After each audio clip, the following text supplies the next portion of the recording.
it's Kassy B and welcome back to my channel.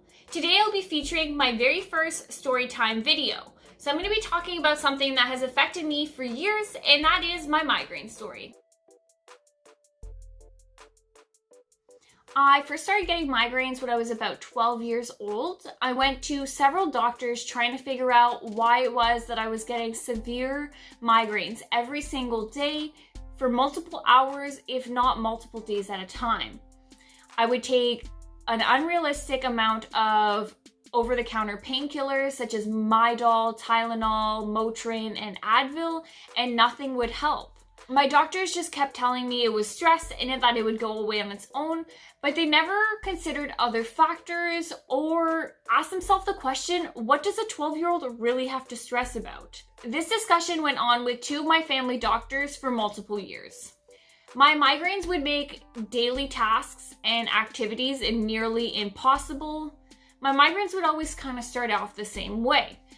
They would start off with a weird sensation on one side of my head, and then it would escalate into a paralyzing pain. So I would be curled up in a ball in a dark room with no sound, begging and crying for the pain to go away.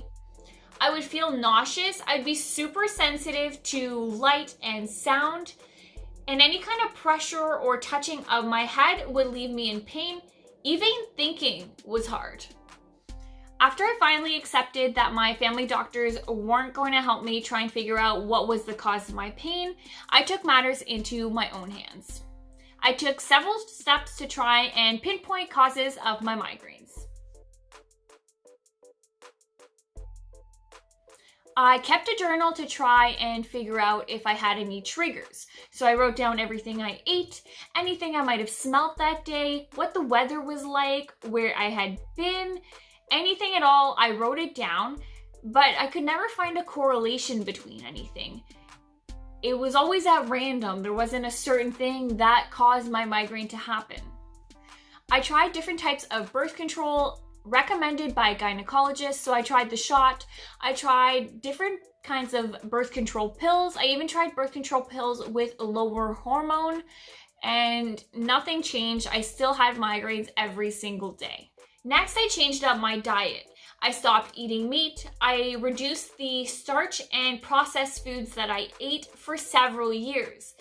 I had read somewhere that these were all potentials to cause migraines, but even if I just stopped eating them altogether, it did not get rid of my migraines or help them in any way.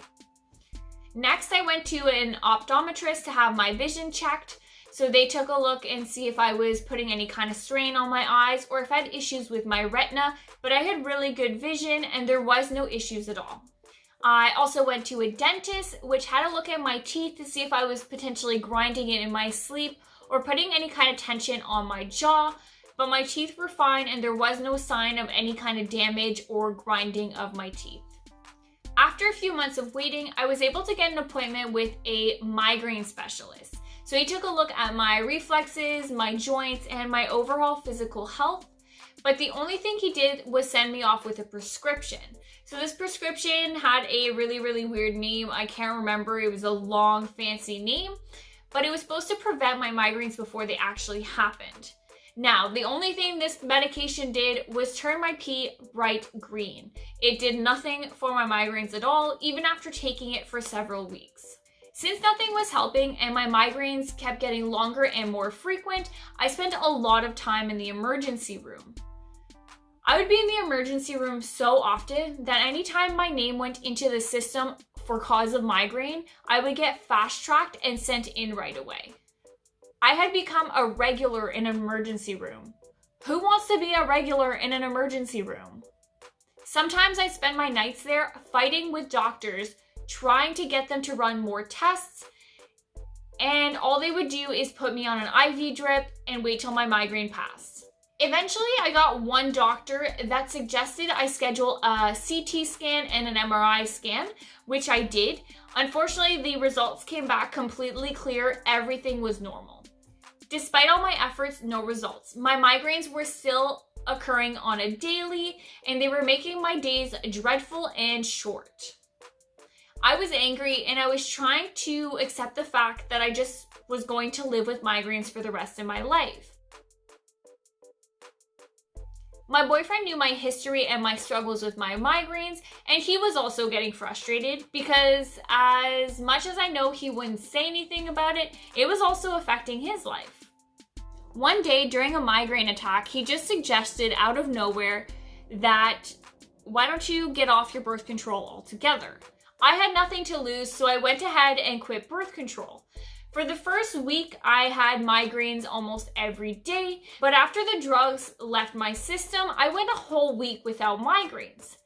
I didn't want to just assume I was cured, everything was good, so I went ahead and stayed off birth control for another week. The second week, I did get a migraine right around my period.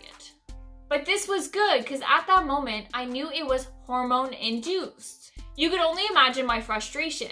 Fighting with doctors for multiple years, trying to get them to figure out what was wrong with me, when this is something that could have been caught so much earlier. I now know that the surplus of hormones that I have been getting from the birth control for years was causing my migraines. Now, I can't control the natural hormones that I have in my body, but I can control what I ingest. I knew I couldn't be without birth control because that would just be irresponsible, so I contacted my gynecologist to have a non-hormonal IUD installed. My whole IUD experience was a horror story in itself, but for the sake of this video, I'm just gonna leave it out of it, and maybe that'll be a future video to come. I had the non-hormonal IUD installed a few weeks later and only got a migraine when I would get normal hormone spikes. My migraines went from being a daily occurrence to only happening a few times a month. I hope my migraine story will somehow help people and encourage people to be more open about their experiences because you never know who you're going to help. I hope you guys took something from this, and I'll see you all next week. Perfect.